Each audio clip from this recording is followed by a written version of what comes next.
Hola, ¿qué tal amigos de Lo que la gente pregunta? El presidente Nicolás Maduro aprovechó el final de su habilitación para dictar decretos leyes, para anunciarnos 28 leyes en el marco de la economía, para tratar de rescatar al país según él, pero no sabemos, según nosotros, en qué se van a traducir esas leyes. Para conversar acerca del tema nos acompaña el doctor Jesús Cacique. Él es doctor en economía y director general de Capital Market. Muchísimas gracias, Jesús, por acompañarnos en Lo que la gente pregunta. No Gracias se por la conoce el invitación. fondo, el contenido definitivo de los 28 decretos leyes anunciados por el presidente Nicolás Maduro, pero ya se asoma que hay incremento en los impuestos, impuestos sobre la renta, el IVA, El lujo. el lujo.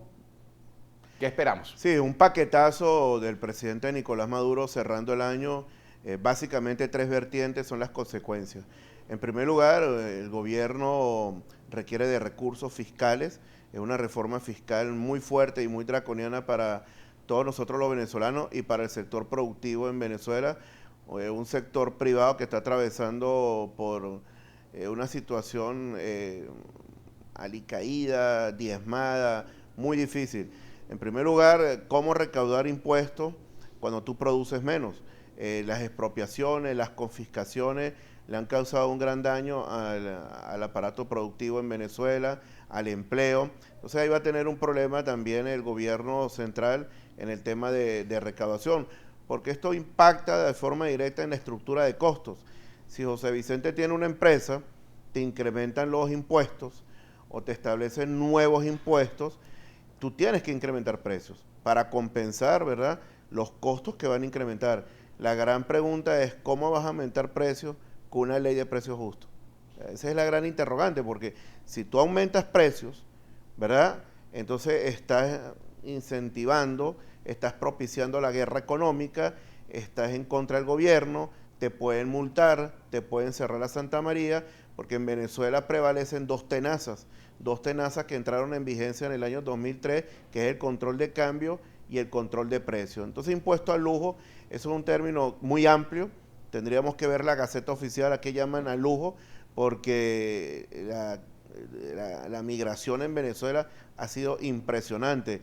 Y una persona normal, común y corriente que tiene un ingreso mensual que escasamente puede cancelar una cuota para cancelar su vehículo, a eso tú lo vas a denominar lujo. Si una persona que trabaja, que con su esfuerzo cancela su cuota, efectúa su mercado, tiene otro tipo de gasto, ¿cómo lo vas a pechar de esta manera? Entonces, obviamente que esto va a tener un impacto en la economía muy adverso. ¿Por qué? Estamos en esta inflación económica. ¿Qué significa esta inflación Esta económica? inflación económica significa dos caídas del Producto Interno Bruto y alta inflación. Por cierto, la mayor inflación del mundo en el año 2014. Entonces, estas medidas procíclicas, pues el gobierno lo hizo todo al contrario. Para tú recuperar el aparato productivo, reactivar el aparato productivo que está diezmado, es al contrario. Lo que tienes que bajar los impuestos. Y estos señores lo que hicieron fue, ¿verdad?, incrementar la base impositiva, establecer nuevos mecanismos en materia tributaria, que obviamente que va a llevar al país a una depresión económica. Te quiero explicar la diferencia. Hay una máxima en economía: recesión económica es cuando tú quedas desempleado, y depresión económica cuando tu vecino queda sin trabajo, queda cesante. O sea, que significa que recesión económica son 2 trimestres de caída del Producto Interno Bruto. Depresión económica es superior a 2 trimestres. Hay un elemento que hay que colocar en la pieza de juego del análisis que ha hecho Jesús Cacique, cuando nos habla acerca de la recaudación de impuestos, cuando nos habla acerca de los riesgos de la inflación, pero los límites que impone, la camisa de fuerza que impone la ley de precios justos, que también entre la normativa que está sacando el gobierno está la prohibición de declararte en quiebra prácticamente, de cerrar la empresa, de cesar actividades si no te es productivo. Y tenemos el ejemplo de Clorox, cuando dice, bueno, si tú no me estás dando insumos, no tengo cómo producir, ceso la planta y lo que hace es me apropio de la planta incluso sin cancelarla. Hay un tema ahí muy importante que se nos pasó por alto, que es la ley antimonopolio. Esa ley antimonopolio lo que va es a confiscar empresas, expropiación de empresas, si el gobierno lo toma la decisión, que son de utilidad pública.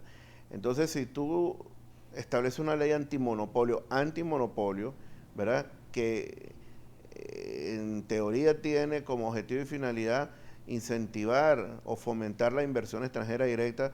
Bueno, si tú tienes, por ejemplo, tienes 100 empresas de un sector determinado, 100 zapaterías, y las zapaterías, entonces el gobierno toma la decisión de atacarlas hostilmente con impuestos, van cerrando, y van quedando menos empresas en el sector zapatería. Entonces, cuando tú tienes de 100 empresas, 5 empresas, lo que estás fomentando es el monopolio. O sea, es que es algo completamente contradictorio. Una ley antimonopolio y tú expropiando y confiscando empresas. Entonces vas a terminar ahorcando y asfixiando la economía. Y la estrategia del gobierno, que eso lo viene aplicando en los últimos años, es subestimar los ingresos. José Vicente, por ejemplo, dice, los ingresos para el año 2015 van a ser, un ejemplo, 20.000 bolívares. Y resulta ser que tú generas ingresos por 30.000. Entonces ahí es donde entra lo político y tú vas a indicar que las metas se cumplieron, ¿verdad? Por encima del 100% y recaudaste 30.000 bolívares. Y son metas que están obviamente subestimadas.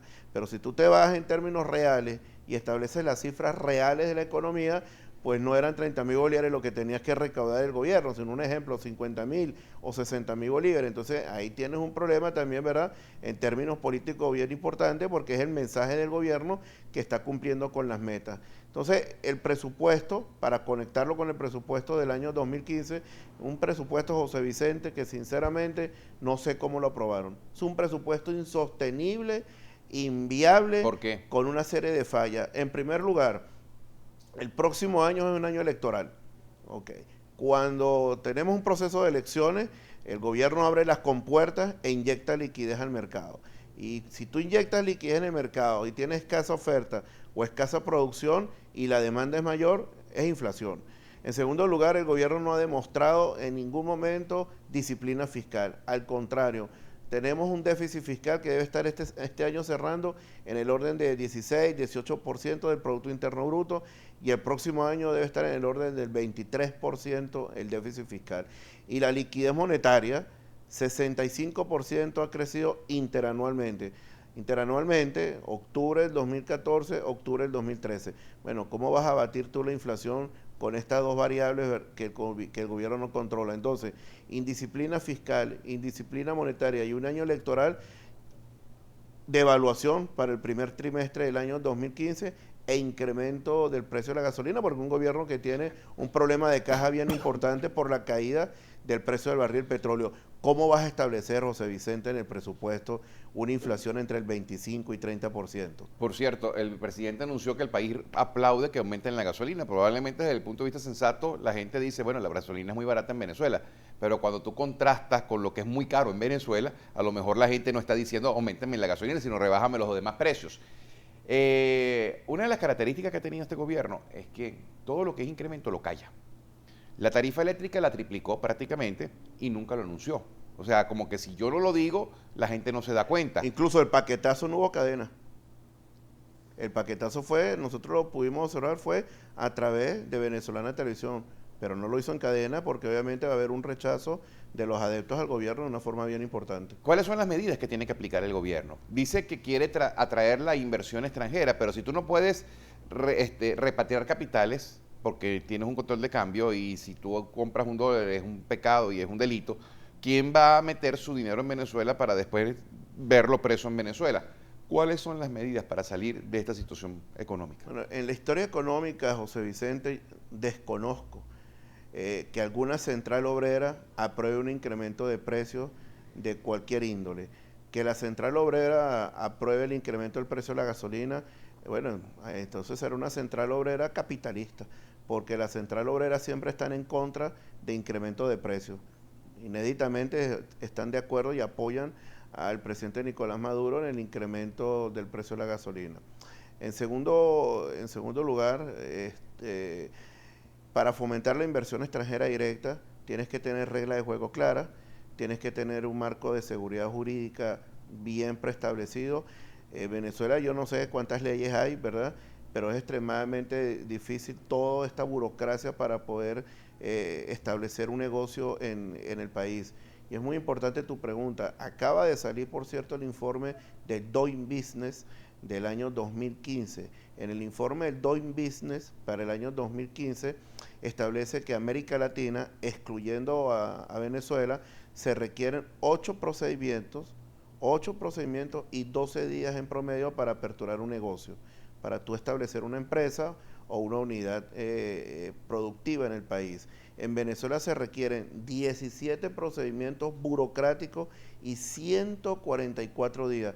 No, es imposible, ¿verdad?, establecer una empresa bajo este tipo de condiciones. Entonces, ahí donde el gobierno debería de atacar, de bajar o de minimizar toda la burocracia, bajar los días para poder crear unas empresas en Venezuela. El problema es que también simultáneamente tienes un gobierno que ataca hostilmente, el DACASO, como tú te acuerdas, ¿verdad?, en lugar de dialogar con el sector empresarial, estigmatiza al sector empresarial como el culpable con el tema de guerra económica, como el culpable de todos estos desequilibrios económicos que está atravesando Venezuela, pero resulta ser que no toca el tema de la indisciplina fiscal, indisciplina monetaria, expropiaciones, confiscaciones, una ley de precios justos, que cómo vas a establecer tú una ley de precios justos con una inflación que va a cerrar este año en 70%.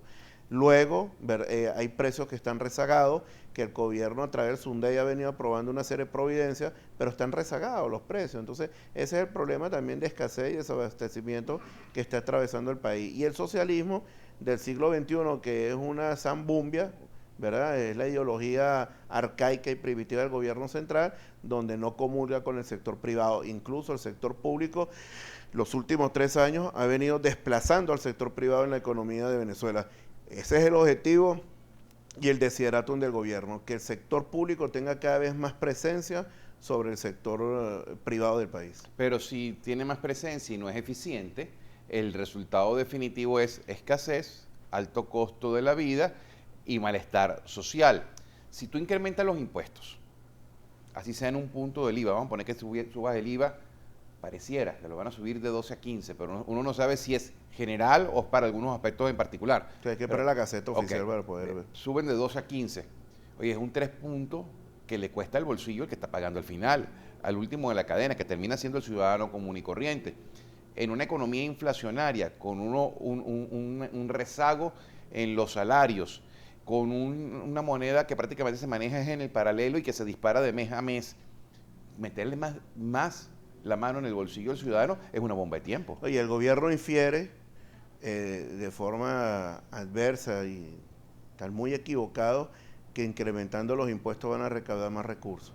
¿Cómo se recauda más recursos? Se recauda más recursos bajando los impuestos, obviamente, para fomentar la inversión extranjera directa, apoyar al sector privado, que es fundamental, que es importante, pero en recesión económica, y la teoría económica lo indica, que tú no puedes incrementar más impuestos, porque o vienen evasiones fiscales, o viene cierre de empresas, o definitivamente, bueno, vamos a llegar a un proceso de depresión económica en Venezuela, que ese es el rumbo que el gobierno pareciera establecer en la economía venezolana.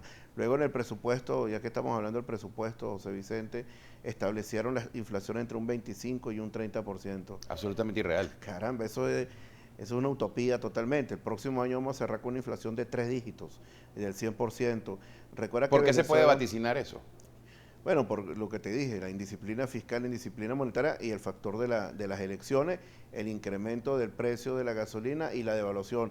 Este año vamos a cerrar con una inflación alrededor entre 68 y 70%, y no llegamos al 100%. Bueno, uno no sabe, disculpa que interrumpa, Jesús, porque hay meses de información irregular. Y tengo entendido por ustedes los economistas que incluso el Banco Central de Venezuela ha buscado modificar los parámetros para medir la inflación a objeto de tratar de disfrazarla. Sí, bueno, la inflación del mes de septiembre y octubre el Banco Central no la ha publicado, pero hasta el mes de agosto la inflación anualizada es 63%, hasta el mes de agosto.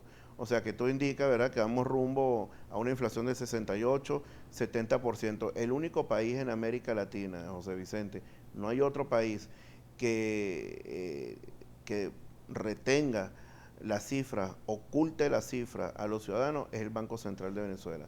2 meses tenemos esperando la inflación. Eso sin tomar en cuenta el Producto Interno Bruto. No ha publicado el primer semestre del año, no conocemos cuál ha sido el desempeño de la economía y un año sin publicar el cuarto trimestre de la balanza de pago. Si tú me preguntas, Jesús, indícame el nivel de las exportaciones petroleras en el año 2013, bueno, no sabemos. Okay. Indícame la inversión extranjera directa en Venezuela, ¿cuánto fue? Tampoco. Y la evolución o el desempeño del Producto Interno Bruto, José Vicente, sabemos, ¿verdad? Estamos muy bien informados que hubo caída del Producto Interno Bruto. Pero como el gobierno dice que eso lo vamos a tomar los economistas o algunas personas como un objetivo político, no publica las cifras. Y yo quiero que nos orientes un poco, por favor. Una persona que tiene 4 lochas en el extranjero y dice, bueno, empiezo a ver el mercado y digo, mire, yo no tengo competencia en Venezuela. O sea, el tipo de producto, yo sé que en Venezuela tiene tantos habitantes y puede ser un éxito, pero yo me imagino que revisa números y se pone a ver, bueno, déjame ver cómo es la inversión en Venezuela, cuáles son las reglas de juego y demás. Claro. ¿Qué se encuentra o qué concluye cuando haya que no hay información del ente emisor? Es muy negativo. En primer lugar, incrementa el riesgo país en Venezuela, aumenta la desconfianza. ¿Qué significa riesgo país? El riesgo país, para decírtelo de una forma bien sencilla, es el precio cuando se efectúa una emisión de bonos que tiene que cancelar la República de Venezuela a través de un cupón por el incremento del riesgo país. O sea que en la medida que tú tienes un riesgo país inferior, el cupón, o que es la tasa de interés en la emisión, es menos onerosa cuando tú tienes un alto riesgo país. Y ahí en el riesgo país obviamente hay una serie de variables que tienen una incidencia directa, que son los controles, las expropiaciones, las confiscaciones y el tema político. Y en segundo lugar, ¿verdad? Es extremadamente difícil, ¿verdad?, poder efectuar un análisis del marco jurídico en Venezuela, porque tenemos un mare magnum de leyes, ¿verdad?, que todo es un entramado muy difícil de descifrar. Ahora con estas leyes que aprobó Nicolás Maduro, bueno, habrá que analizarla una por una cuál va a ser el impacto en materia económica. Me quedan apenas 3 minutos. Yo quisiera que nos explique, por ejemplo, ¿cómo se entiende que un país como Ecuador, que supuestamente su economía es más pequeña que la venezolana, a un profesor venezolano lo puedan contratar por $5,000 mensuales cuando aquí no gana $200 mensuales en una universidad? Y que tú vayas a un telecajero y el telecajero te pregunte cómo quiere su dinero, ¿lo quiere en la moneda nacional o lo quiere en dólares? Bueno, sencillo, porque no hay control de cambio. Así de sencillo. Los controles de cambio son nefastos en economía que terminan generando una fuerte sobrevaluación. Vamos a hablar del SICAD 2. El SICAD 2 ha venido disminuyendo la liquidación y la aprobación de divisas. Se ha desplomado. Yo recuerdo que en una oportunidad... ¿Cuántas divisas requiere la Venezuela para funcionar? Más o menos unos 320 millones entre sector público y sector privado. ¿Mensuales o no, diario. Obviamente. El SICAD 2 no está liquidando, tiene estancadas solicitudes, ha venido disminuyendo de una forma bien importante, no puedes reactivar. Entonces, ¿qué es lo que ocurre? Que el mercado se desplaza al paralelo, y tienes un paralelo que es el doble del SICAD 2. O sea que, en pocas palabras, la primera medida sensata que debería tomar el gobierno Una es... unificación cambiaria. ¿Y eliminar el control o no? El control no lo puedes eliminar de forma qué? inmediata, porque no hay confianza en Venezuela y la fuga de divisas sería muy fuerte. Pero hay que desmontarlo. Hay que desmontarlo. ¿Y es desmontable? Claro que sí. ¿En qué plazo? Obviamente. Bueno, en mediano plazo, tú en 2 años, año y medio puedes irlo progresivamente irlo desmontando, pero no hay ninguna economía en el mundo que tenga 4 tipos de cambio: Sencoex 630, SICAD 112, SICAD 250 y el paralelo. Imposible que una economía funcione así.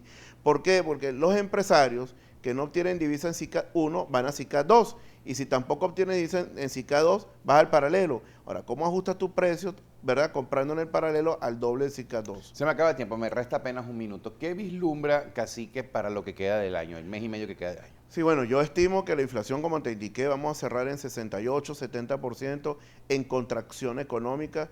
No vamos a crecer, alrededor del 3%. El año 2013 hubo un crecimiento muy exiguo del 1.3%. Este año, bueno, por todo este tipo de socialismo del siglo XXI arcaico y primitivo, y por las políticas que ha venido implementando, no hay crecimiento para el año 2014. Y el año 2015, contracción económica también, entre el 1,5 y el 2%. El gobierno estableció crecimiento económico para el 2015 del 3%. Inflación entre 25 y 30% para el 2015. Eso es insostenible. Vamos a cerrar, como te dije, en 3 dígitos, en 100% la inflación.